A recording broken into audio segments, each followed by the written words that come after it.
Mwambie Farao siku hii ya leo ya kwamba mambo imebadilika.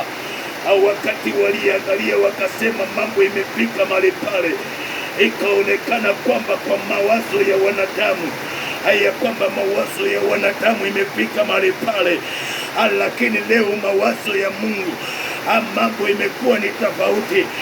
Farao uliyetutesa kwa muda, Farao uliyetuhangaisha kwa muda, leo imefika mwisho. Leo imefika mwisho. Farao wa mashida, Farao wa kilio, Farao wa taabu, Farao wa matatizo, Farao wa magonjwa, umeturudisha nyuma sana. Nilikuwa nataka kujenga ikaisha.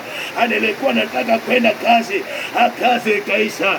Wewe Farao, ninakuona leo, ninakuambia ya kwamba imefika mwisho, ya kwamba imefika mwisho, ya kwamba imefika mwisho.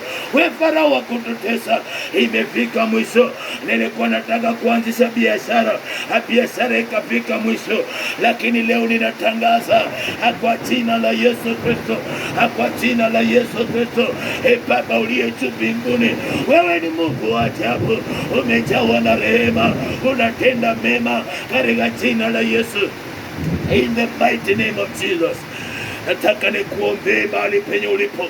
Farao aliyekutesa leo amekuachilia katika jina la Yesu Kristo. In Jesus name.